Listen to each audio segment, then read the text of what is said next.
Hello and welcome to Everyday Medicine. I'm Dr. Luke and I'd like to thank you all for joining me on this podcast series where we share conversations with colleagues, exploring their special interests in medicine and bringing insights, ideas and advice which I hope will be applicable for our medical practices. On this episode, we're talking with an expert on bariatric surgery, current thinking and a modern approach to weight loss. But before starting, for Australian audiences, listening does give you eligibility for your CPD, so log in and add this as an activity. You may also consider journaling, reflection, and adding to the review and performance section in your CPD. Well, a recent position paper from the Australian Medical Association stated that obesity in Australia has reached crisis levels.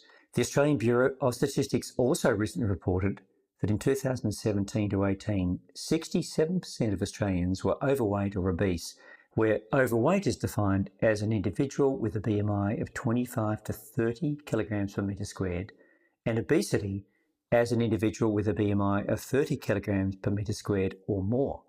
Obesity may be further divided into Class 1, where an individual's BMI is between 30 and 35 kilograms per metre squared, Class 2, with a BMI between 35 and 40 kilograms per metre squared, and Class 3, where one's BMI is greater than 40 kilograms per metre squared. It's been estimated that obesity has a greater negative impact on quality of life than 20 years of ageing, and the serious health impacts of obesity are well known, substantially increasing the risk of many chronic diseases, including type 2 diabetes and the metabolic syndrome, with chronic ischemic heart disease and heart failure, as well as steatohepatitis and established liver cirrhosis as consequences.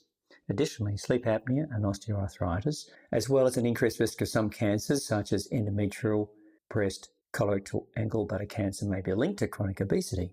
Well, given these very serious health impacts, significant effort has been expended and strategies developed to provide solutions for patients struggling to reach their recommended weight loss goals and health objectives. And dietary and lifestyle interventions can be difficult to maintain long-term for some patients, despite the value and success of low-energy diets and very low-energy diet meal replacements as part of a management strategy. Success rates for diet and exercise-only weight loss programs tend to be poor, with less than 10% of participants successful in maintaining weight loss despite their initial dedication. And consequently, alternative approaches including bariatric surgery have been developed.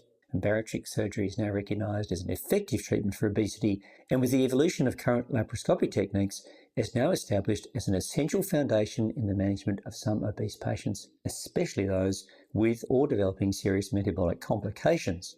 Well, a recent landmark Swedish obesity study has shown that a maximum weight loss of 20 to 32% may be achieved 1 to 2 years post-surgery, with weight loss sustained at 27% from pre-surgical measurements even after 15 years. Studies have also shown that up to 72% of patients with type 2 diabetes require no medication or were in remission 2 years post-bariatric surgery. So bariatric metabolic surgery may be recommended for all individuals with type 2 diabetes and a BMI greater or equal to 40 kilograms per metre squared, as well as for individuals with a body mass index of 35 to 40 kilograms per metre squared with poor glycemic control.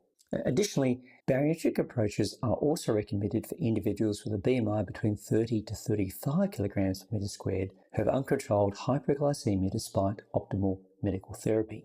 Well, the Australian Bariatric Surgery Registry has shown an exponential rise in surgery being undertaken for obesity management, with over 70,000 bariatric surgeries undertaken since 2018 and demonstrating effective long-term obesity outcomes using 20-year data. The types of bariatric surgery undertaken do include the more historical laparoscopic adjustable band approach, although this has been largely replaced by either the gastric sleeve or mini-bypass operations, both of which are performed laparoscopically. The gastric sleeve removes approximately 2/3 of the gastric fundus and body, creating reduced gastric volume and creating hormonal changes involving ghrelin, which assists appetite regulation. The Roux-en-Y gastric bypass, which requires 2 anastomoses, is now being superseded by a mini-gastric bypass incorporating the mini-omega loop bypass, where a small stomach pouch is retained and restricts gastric volume and is joined to the jejunum, bypassing the lower stomach, duodenum and initial jejunum.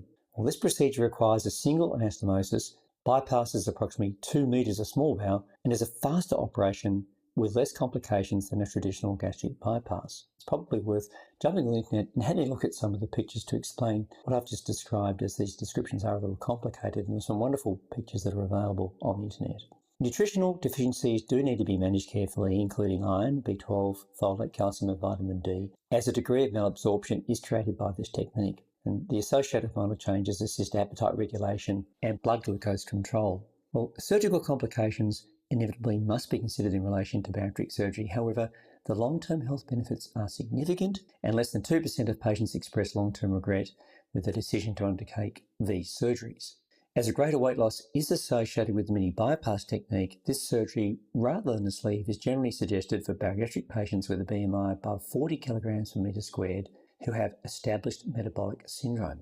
Well, in this podcast, we talk with expert surgeon Jason Winnett, who's been specialising in bariatric surgery and weight loss treatments for more than 2 decades and has crafted his practice to deliver reliable guidance and outstanding aftercare together with his team of dietitians, psychologists and consultants. Jason is the director of Winnett Specialist Group, located on Queen's Terrace, East Melbourne, and in this podcast we discuss approaches to bariatric surgery as well as the pharmacological approaches he includes pre-surgery, such as GLP-1 agonists, as well as drugs like phentermine and topiramate. With Jason's expertise, we hope this conversation will bring you up to date on this fascinating subject. And please welcome Jason to the podcast.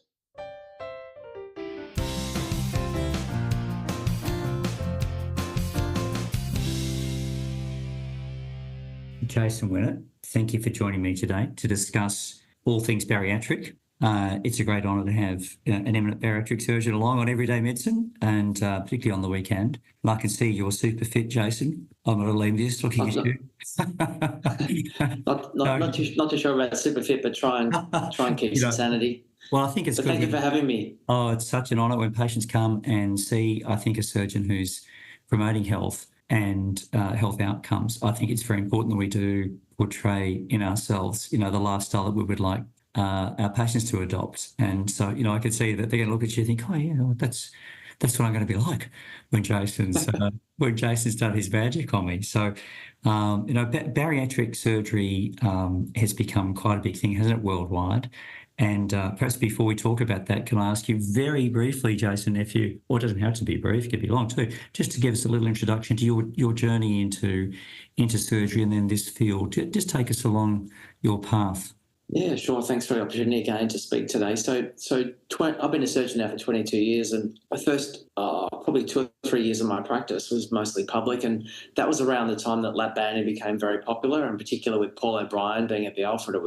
It was really getting some footage in the country and then also internationally. And I was a bit anti. I thought, this is not going to work. And then I started to see some outcomes from people that I'd cover for, like Peter Noddle and Paul O'Brien. I was amazed. And I thought, this is a fascinating area. I really want to help these people. So about 4 years into my surgical journey, I started to learn how to do lap bands, and was really mentored by people like Peter Noddle. And we were able to set up some public practices in the inner western suburbs, particularly Williamstown and Western General, who were very forthcoming in us running an outpatient clinic out of our rooms. And then we built up quite a substantial practice publicly. We were doing 200 or 300 public patients a year in that service, which is fantastic in that area. Mm-hmm. Then I guess things evolved from there with lap banding and a lot of research, and people started to believe that it was a viable alternative compared to the open procedures 30 years ago with bypass and vertical banded gastroplasty, so the old stapling, which had a high morbidity and mortality with open. Then doing it all laparoscopically was a complete game changer. And then as time went on, and I found that the results were outstanding, variable, but certainly mostly outstanding. You have a few people who didn't do well, but then I've thoroughly enjoyed that time. So easily 50% of my practice would be bariatric. You've moved from lap banding. That's something that, would you do any lap bands now? I know we're really talking more today with people about sleeves and maybe bypasses. Is lap band, is that completely gone as a consideration? I think it still plays an important role. And I think what has probably occurred over the last 5 years, 5 years ago, 85% of the procedures Now 85% would be sleeve gastrectomies. Yes. Then less than 5% would be lap bands. I think everyone's thought it's a dinosaur, it doesn't work anymore, let's throw it in the bin. But I still have, I've performed almost 3,000 weight loss operations, and out of those, probably 2,500 of them were bands, and I still monitor them. Paul O'Brien's data now is over 20 years old, and he's got at least 50% excess weight over that time period, which is comparable and certainly almost significant to both sleeve gastrectomy and bypass, which very few of them have results out to 20 years. Some of them have 5 and 10-year results, but they would sit around 2/3 excess weight remains off at that time frame. So if you look at the charts, what happens is that with a band, you tend to be a more linear drop in your weight, whereas with a sleeve, it tends to drop a lot quicker, bottom out, and then come back up. And that tends to be the same with a bypass. So although they might lose 80 or 90% of their excess weight initially, by about years 5 and through to 10, they tend to regain a little bit of that weight. So I think banding still has a place in our country. And in fact, there's a study in Naples published in late 2021, which compared 75 patients in each arm, and they followed sleeve patients and band patients prospectively for years 1, 5, and 10. And at 1 and 5 years, the sleeve patients had lost significantly more weight. By years 10, they were equal. So a lot of the sleeves that performed in Australia have been performed in the last 3 to 5 years. So it may be that we come back to something that is adjustable and reversible again, not necessarily stomach removal, but that's certainly that's what the population wants, and it seems to work. But we're still in that honeymoon period, I think. Yeah, that's fascinating. Do we understand why the weight, we've got that relatively rapid weight loss, and then we see it just, that curve just ticking back up again? Do we understand that? Is that a reflection of old habits that that die hard? Do we understand why that's happening? It's probably multifactorial, so that when you remove the stomach, particularly when you do a sleeve gastrectomy, you're removing 3/4 of the stomach. You're removing the fundus and the containing both ghrelin and leptin, as you know, are big drivers of your appetite. So the physicality of removing stomach and having less volume to store food is certainly a component. Removing the hormones, of which we know leptin of maybe 50 hormones we don't know about, I think has an effect. And then, as you know, that set point's up here. So if you bring it down to here with surgery, my feeling is your body's always autonomously trying to get back to that set point. Yes. So you might get sugar or salt cravings down at that lower set point. Your body's trying to get back up here. And that's why when I say to patients, I want to know their story and I want to know what they've done and where they're at, I also commit them to looking after them forever, not 1 week or 1 month, but forever. Because I say to them, your set point's here, I'll bring it down, but then I've got to keep it there. And that means at least three monthly reviews. I see. That concept of the set point's interesting. I did talk with Joseph Proietto some time ago, and he talked a lot about that set point and how there's a tendency for a weight to be brought back, whether that has to do with hypothalamic function or some sort of intrinsic memory, survival memory. And he said exactly the same as you, that really it's an ongoing struggle. And I think people do need a lot of support, don't they? Emotionally and with a professional, so you can encourage them and perhaps provide some alternatives. We'll talk about in a moment, like injectables, to assist controlling their weight. But can I ask, how do you determine who's going to have a sleeve and who's going to have a bypass? Can you clarify that consideration? Great question again, but again, it's more personal preference. So most people come in with a very predetermined idea of what they want. So out of the 4 main procedures performed in Australia, there's intragastric balloons, of which there's several types. There's lap banding, lap sleeve gastrectomy, and then lap bypasses, of which there's 2 types, a single and a Roux-en-Y type of anastomosis. So you find that most people have a very predetermined idea. As you know, balloons are usually good for someone who wants to drop their weight a little bit, BMI 26, 27 up to about 32, or as a bridge to having definitive surgery. So I'll sometimes see people with BMIs of 80 or 90 that weigh 200 or 300 kilos, and they're almost inoperable at that weight. So I've had quite a few patients that I would use the balloon as a bridge to get them to permanent surgery. Yes. And then most of them, as you pointed out before, are leaning towards having sleeve gastrectomies because their neighbour had one, their hairdresser had one, they know someone that had one. And so they're very driven by that. And they go onto Google sites and patients are very driven by by anecdotes and not necessarily by the science. Try and back it up with the literature and explain to them that none of the procedures are perfect. It has to suit their life and their lifestyle. So, good point. Yeah, I wondered if you in your own mind, or BMI is this, therefore we're going to push more toward a bypass rather than a gastric sleeve. Like, do you have that idea of, this is the cohort that's in that super heavyweight group, as you mentioned, up around that 200 kilogram, they're really going to need something that perhaps drags the weight down a bit faster, like a bypass? Or does that influence you, or not specifically so? You're more in discussion with patients? It definitely influences me, but the criteria, I think, for the last couple of years have altered in that, and that we used to be very driven by their BMI. The best prognosis going forward with a bypass is probably for the brittle diabetics that are on maximal medication. Yeah. They're on insulin and they're on some of the injectables themselves, and still have terrible diabetic control. So they certainly benefit from a bypass, irrespective almost of their BMI. Yes. So if they're a brittle type 2 diabetic, I tend to lean towards a bypass, and it doesn't matter if it's a single or Roux-en-Y. So that's become more of an important factor than just their weight. Right, okay. The thinking beforehand was that patients who are super obese with BMIs of 50, 60, 70 would benefit more weight loss from a bypass. But the thinking now in the literature is that a bypass is a difficult procedure at that heavier weight. So often a sleeve's a little bit more technically straightforward. So you take a view that perhaps you do a sleeve, and yes, they might need a second operation. And the best operation is no operation. The second best operation is one successful surgery, and then try and complement it. And that might be, as we were pointing out, that we talk about injectables in a sec. But I never believed I'd hear a surgeon say let's do an operation. True fact. You're a champion surgeon. When I was a medical student, professor used to say, first thing, never let a surgeon get your patient, like, as a physician. We certainly concur with that.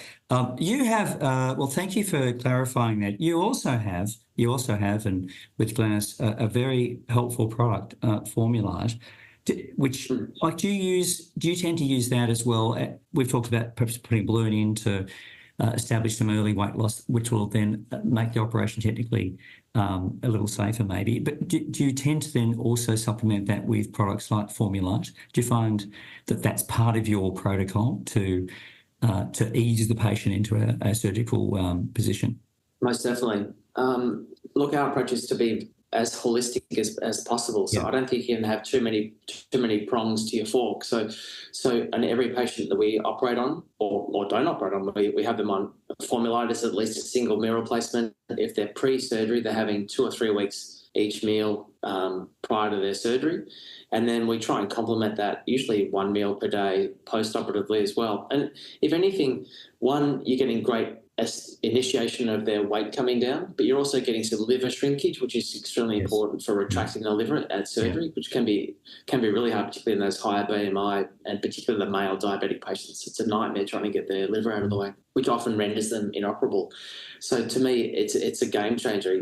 We try and have a multi-pronged approach with the Formulite. Often I'll use an injectable even pre-surgery if I think their BMI is substantially high. They're always reviewed by a dietitian and a physician as a part of their preoperative consultation process.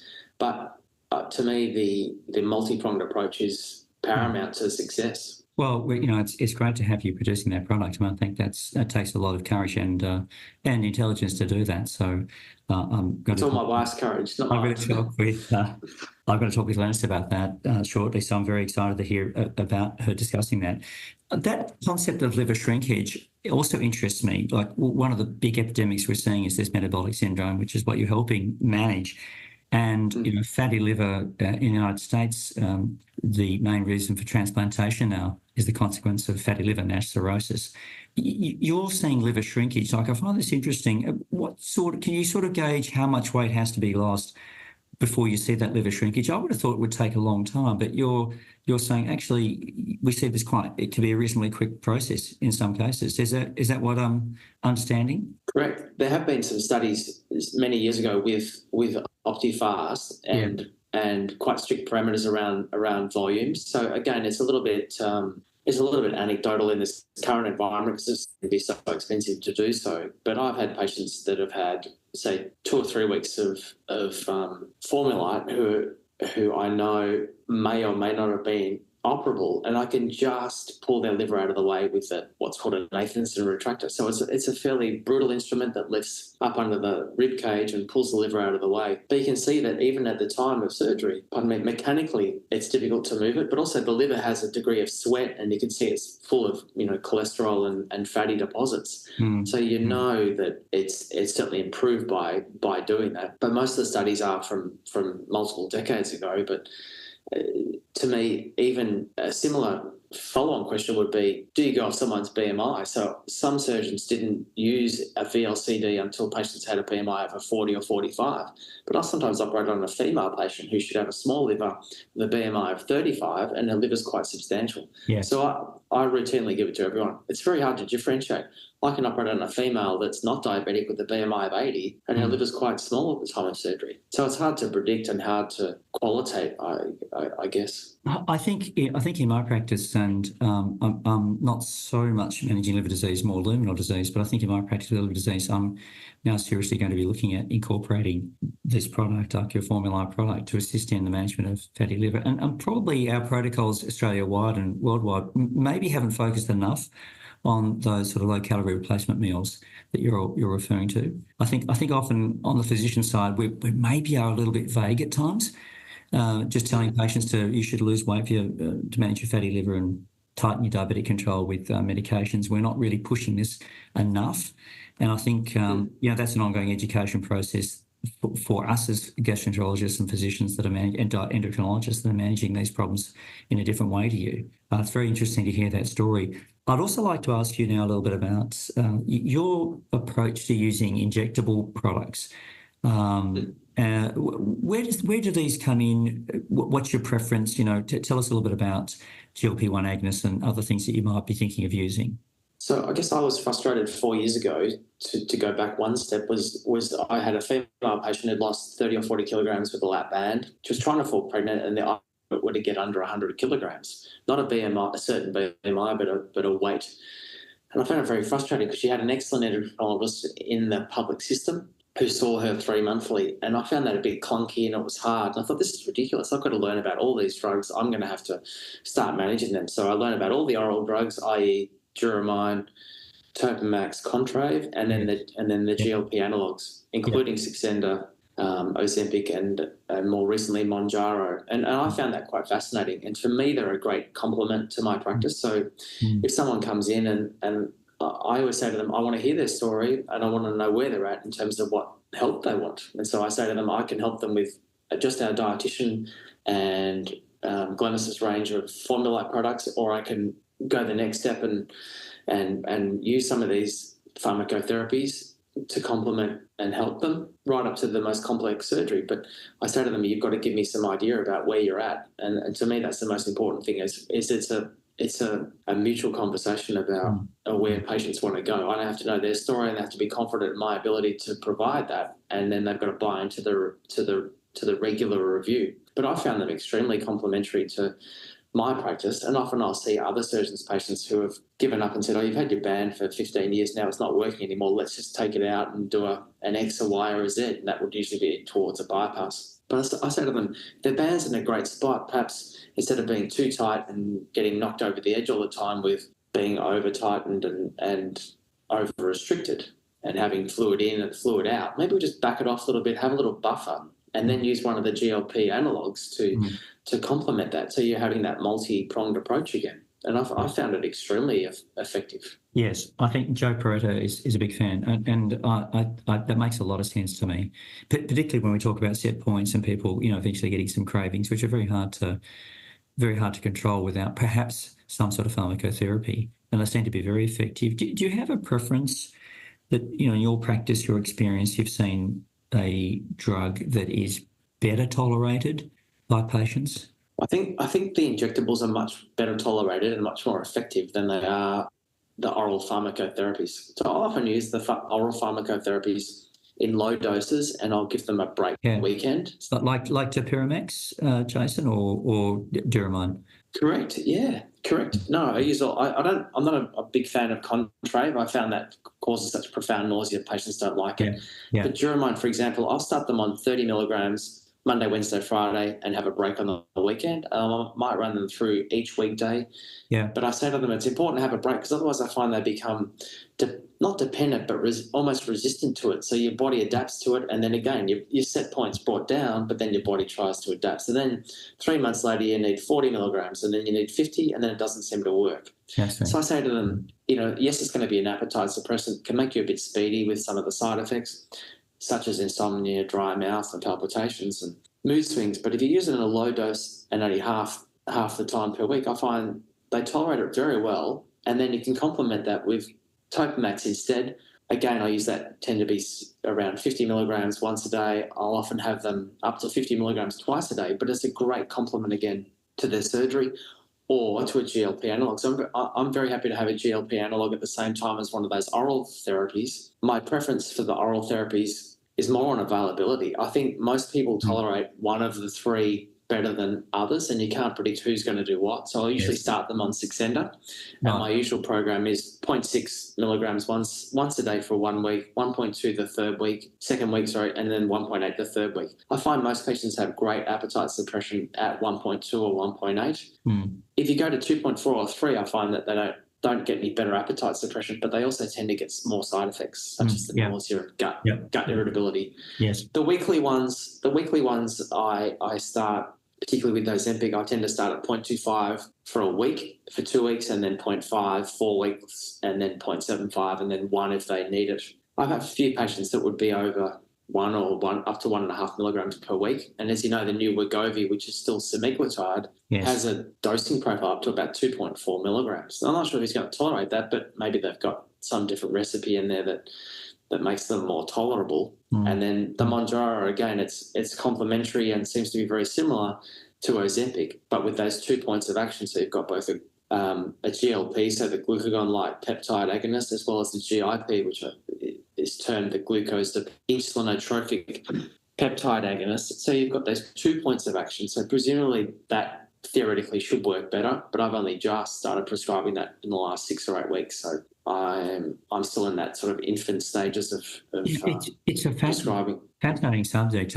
Can you just clarify, when are you using these products specifically? You're using them in someone who perhaps doesn't want to have surgery, that'd be one reason, but when else are you using those products? I'm using them a lot to get their weight down pre-surgery. Yes. I'm using them instead of surgery, and I'm using them as a complement to my surgery, or if I've taken over someone else's care and they, for example, come along with a lap band and say, oh, look, this is not working. I said, but let's check your bands in a good spot. I'll do a gastroscopy and a barium swallow. If it's mechanically in the right spot, then we'll back it off a little bit in terms of volume, but let's use one of these GLP analogs. Yes. And if I get your weight down another 15 or 20 kilograms, would you be happy? And patients go, oh, that'd be fantastic. And I said, well, that'll save you an operation. Yeah. So that'd be superb.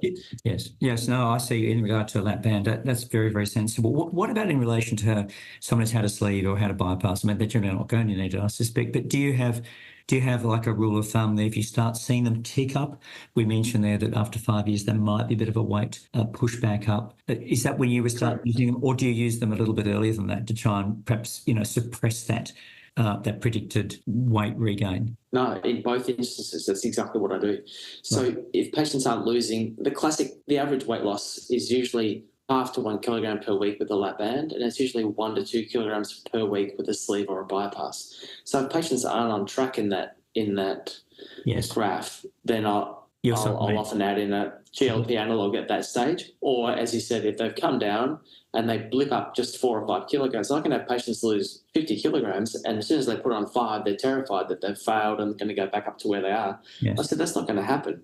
But let's just fine-tune it by using one of these analogs for 2 or 3 months, and again, patients get fantastic results. Yeah, that's very, very sensitive, very, very smart, and thanks for clarifying that. Have you used Botox? That I have read about an application of Botox into the pylorus to reduce kind of emptying, perhaps reduce motility, create some sense of. I mean, often we use Botox in the other direction to actually help emptying, which is rather interesting to relax the pylorus if we think it's a bit spastic. But I have seen write-ups of Botox. Perhaps I'll just ask you, have you used that, or do you think that's perhaps not going to last the distance. Is that something one should consider? I have, but not in that weight loss setting. So post hiatus hernia repair, particularly large incarcerated hiatus hernias, they tend to get a degree of vagal damage. And often their pylorus won't empty properly. So I often use it in that respect. I haven't used it as a primary weight loss procedure, but I also use it a lot for chronic anal fissures, other end of the gut, obviously, but it's been very effective for anal fissure treatment. Do you find that is there just I've got to ask you that, was well away from weight loss, but do you find that there's a tendency for some incontinence with Botox into that anal sphincter region? Extremely uncommon. The only times I've seen it, I've probably done 250, 300 Botox injections over the last 5 or 6 years. The only time, and I warn them pre-procedure, is females who've had episiotomies that have been complicated by a sphincteric tear. So if they've had a sphincter repair, I'm fully aware they're much higher risk for some incontinence, but it's always temporary. It might be 2 or 3 days, it might be 2 or 3 weeks, but I always warn them that that's a possibility. I've never seen it in a male. I've seen it in females only in that instance. Episiotomy, Jason, I'm very grateful. You've taken us on a wonderful journey through weight loss, and I love your logical approach to management and with injectables. It's been very, very illuminating. If people want to get in touch with you, Jason, how would they do that? Either by contacting my rooms in East Melbourne, that's my main office, or by email. So I'm more than happy for people to ring my rooms. Jason, thank you. I would put that in the show notes so we can make some contact details for people. And I can see you're fit. We started off the discussion by complimenting you on your fitness. What is your favourite exercise? Probably running. I'll go for a run now. I'll go for a 17-kilometre run this afternoon. Right, as soon as I finish this, I'm off. I'll run along the Yarra and then around the town and then back and then out for dinner tonight. So. Oh, that's an inspiration. My son's doing the half Ironman in Geelong tomorrow. You're not down there, are you? There's a half Ironman. No, just up here in Melbourne. Run around the town, to the town and then around. And well, I'm inspired. It's really nice talking to you and to meet you this way, Jason. Thank you very much, and take care. Enjoy your run. We'll be in touch. Thank you so much for the opportunity. Great to chat. Thank you. Thanks. Bye. Thanks, Luke. Bye.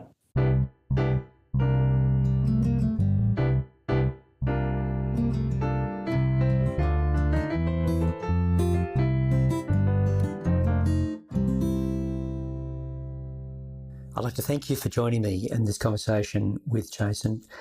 He's got an excellent reputation in the bariatric space and would be very happy, I'm sure, to discuss any potential patients with you. I think this is a very important topic to get a head around. Bariatric surgery is here to stay, of course, and it's made a massive difference to the metabolic outcomes of many of our patients and has helped many patients also establish effective glycemic control.